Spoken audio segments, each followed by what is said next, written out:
சாந்தோம் கலை தொடர்பு நிலையம் வழங்கும் நிகழ்ச்சி கடன்பட்டார் நெஞ்சம். சித்திரம் எழுதியவர் சாம்சன்.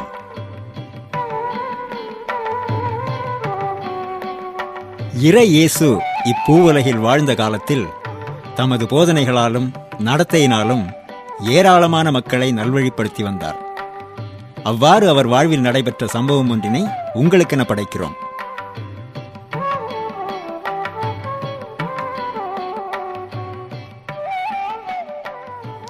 ஆண்டவரே, என்ன யோவான்?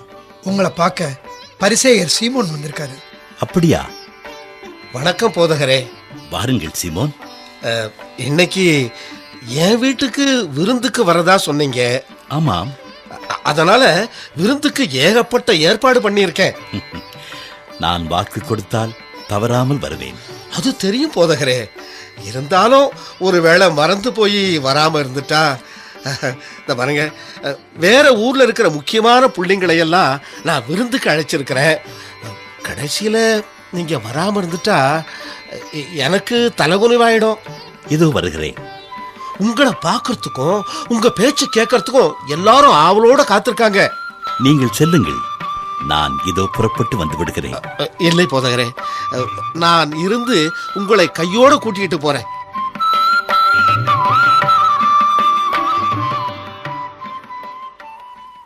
தினா, தினா. அண்ணாவா? வா வா. நீ வர வேகத்தை பார்த்தா ஏதோ முக்கியமான விஷயம் போல இருக்கே. ஆமா, நாசரேத்தூர் இயேசு இல்ல? ஆமா, அவருக்கு என்ன? பக்கத்து தெருவுக்கு வராரு. என்ன சொல்ற? பக்கத்து தெருவுல சீமோன்னு ஒரு பரிசேயர் இல்ல? ஆமா. அவர் வீட்டுக்கு இயேசு விருந்து சாப்பிட வராராம். அப்படியா? எப்போ? இந்நேரம் இயேசு பரிசேயர் வீட்டுக்கு வந்திருப்பாரு. அண்ணா, நான் எப்படியாவது அந்த மகானை பார்க்கணுமே. நீ என்ன புரிஞ்சுதான் பேசுறியா? ஊர்ல நமக்கு என்ன பேருன்னு ஞாபகம் இருக்குல்ல? நம்மள மாதிரி பொண்ணுங்க ஊர்ல இருக்கிறதே பாவம்னு நினைக்கிறாங்க. இந்த லட்சணத்துல பரிசேயர் வீட்டுக்கு போகணுங்கிற? அங்க எவ்வளவு பெரிய மனுஷங்க எல்லாம் வருவாங்க தெரியுமா? இருக்கட்டுமே, நான் என்னோட பழைய பாவ வாழ்க்கையில இருந்துதான் மீண்டு வந்துட்டேனே. அதையெல்லாம் யாரு நம்புறா? இன்னும் நமக்கு அதே பழைய பேருதான். அண்ணா, அந்த மகானுடைய போதனைகளை கேட்டுதான் நான் என் பாவத்தை உணர்ந்து திருந்தினேன்.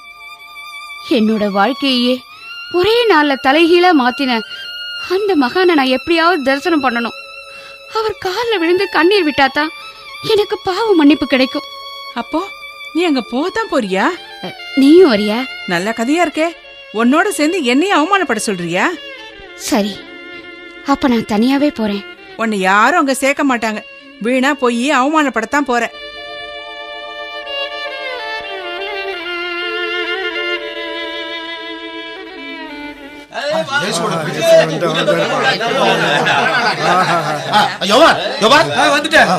போதகர் ரொம்ப நேரமா பேசுவாரு. அதனால முதல்ல சாப்பிட்டுட்டு அப்புறமா பேசலாமே. சரி, நீங்க பந்திக்கு ஏற்பாடு பண்ணுங்க.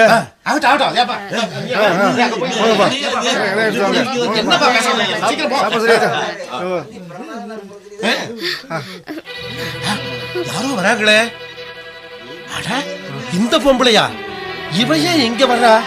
சீமோ, இவ எங்கப்பா இங்க வந்தா? பெரிய மனுஷங்க இருக்கிற இடத்துல இவளுக்கு என்ன வேலை? அதால போதகர் வந்திருக்கிற நேரத்துல இவ வந்து இந்த சூழ்நிலையை களங்கப்படுத்திட்டாளே. நேர போதர்கிட்ட இல்ல போறா, போய் தடுத்து நிறுத்துப்பா. எங்க தடுத்து நிறுத்துறது? அவதான் நேரா இயேசுகிட்டே போயிட்டாளே. அவர் காலு மாட்டுல போய் அழுதுகிட்டு நிக்கிறா.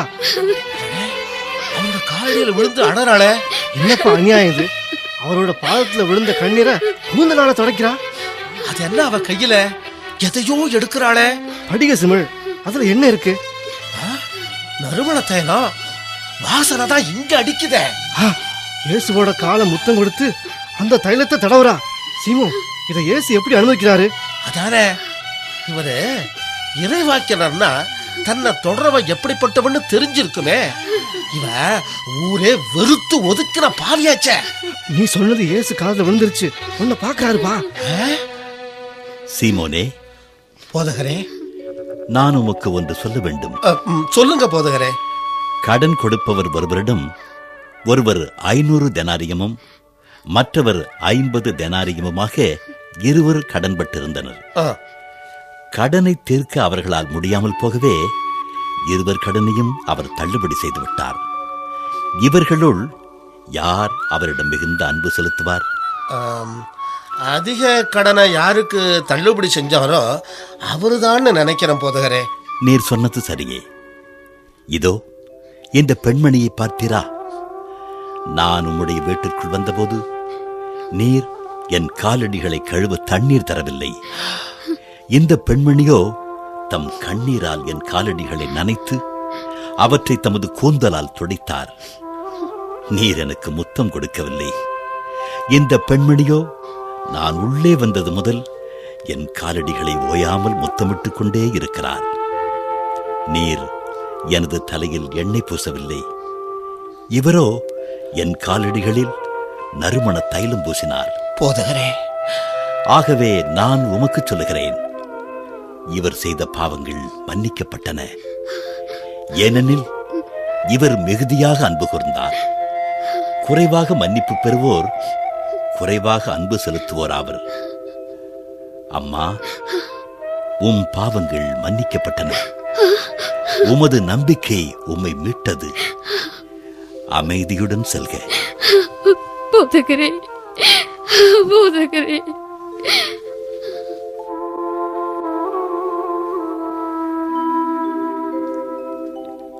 மன்னிக்கும் மனம் வேண்டும்.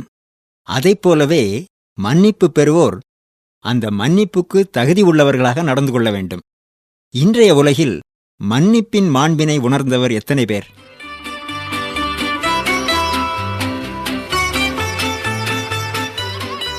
Good morning sir.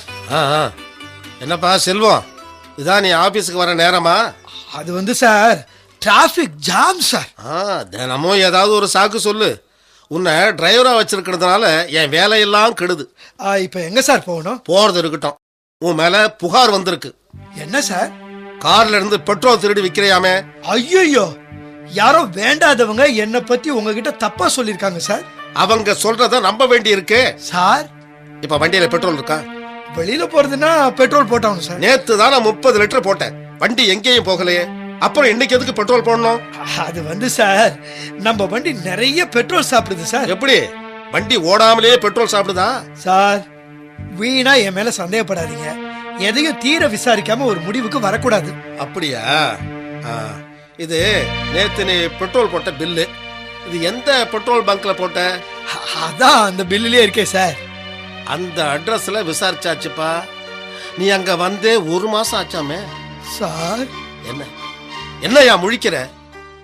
இந்த பில்லு உனக்கு எப்படி வந்தது? நீயே பிரிண்ட் அடிச்சு வச்சிருக்கியா? சார், ஏதோ ஏதோ தெரியாம சார். நான் புள்ள குட்டிக்காரன் சார். பண்றதையும் பண்ணிட்டு இப்படி அழுதா என்னையா அர்த்தம்? ஓ, எத்தனை நாளா இந்த வேலை செய்யறேன் சார்? இனிமே நான் செய்ய மாட்டேன் சார். இதுக்கு நான் நடவடிக்கை எடுத்தா உன் வேலை போயிடும், தெரியுமில்ல சார்? சரி சரி, புள்ள குட்டிக்காரன் போனா போதுன்னு விட்டுறேன். இனிமே இப்படி எல்லாம் செய்யாத. சரி sir.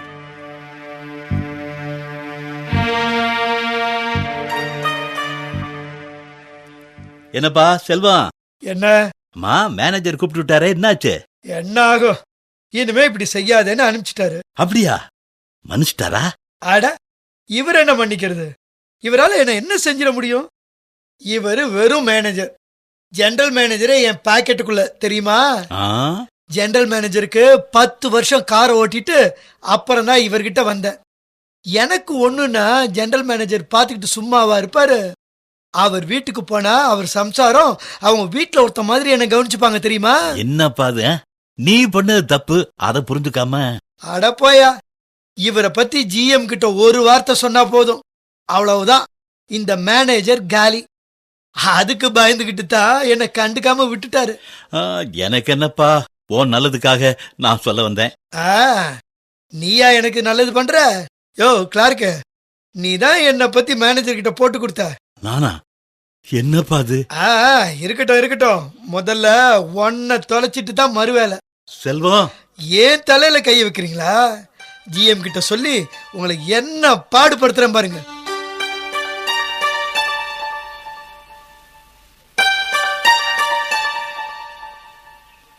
Good morning sir. Good morning Selvam sir. வாங்க வாங்க. மேனேஜர் சார் கூப்பிட்டீங்களாமே? ஆமா, இந்தாங்க. என்ன சார், உங்களை 3 மாசம் சஸ்பெண்ட் பண்ணியிருக்கேன். சஸ்பெண்டா? சஸ்பெண்டா தெரியாது, தற்காலிக வேலை நீக்கம். சார் என்ன சார்? ஏன் சார்? நீங்க கார்ல பெட்ரோல் திருடி வித்திருக்கீங்க. ஒரு நாள போல லேட்டா வர்றீங்க சார். ஏன் சார், உங்களுக்கு தான் ஜிஎம் வேண்டியவராச்சே, அவர்கிட்ட சொல்லி சஸ்பென்ஷன் ஆர்டரை கேன்சல் பண்ணிக்கிங்க. செல்வ சார், நீங்க தான் ஜிஎம் குடும்பத்துல ஒருத்தராச்சே, நீங்க ஒரு வார்த்தை சொன்னா அப்புறம் நாங்கெல்லாம் என்ன கதி ஆவோம்? ஐயோ சார், நான் தெரியாம சொல்லிட்டேன் சார். பரவாயில்ல, நீங்க ஜிஎம் கிட்ட பேசுங்க, நானும் பேசுறேன். யாரு கதி என்ன ஆகுதுன்னு பார்க்கலாம். ஐயோ சார் சார் சார் வேண்டாம் சார், தயவு செஞ்சு வேண்டாம் சார். ஐயா, ஜிஎம் பேரை சொல்லி ஆபீஸ்ல இருக்கவங்களை எல்லாம் மிரட்டிக்கிட்டு இருக்கியா நீ? சார் சார் சார் தெரியாம சொல்லிட்டேன் சார். சார் என்ன மன்னிச்சிடுங்க சார். மன்னிப்பா?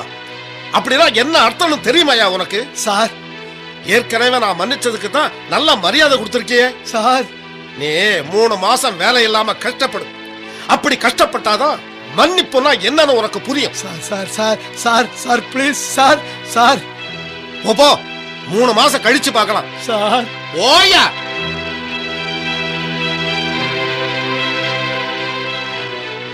மன்னிப்பின் மாண்பு தெரியாமல் பலர் மன்னிக்கும் மனம் படைத்தவரை ஏமாளிகளாக நினைக்கின்றனர். அவர்களது பெருந்தன்மையை தவறாக பயன்படுத்தி ஆதாயம் பெற முயல்கின்றனர். அப்படிப்பட்டவர்கள் திருந்த வேண்டும். மன்னிப்பின் மாண்பினை உணர்ந்து திருந்தியவர்களாய் வாழ்க்கை நடத்த வேண்டும்.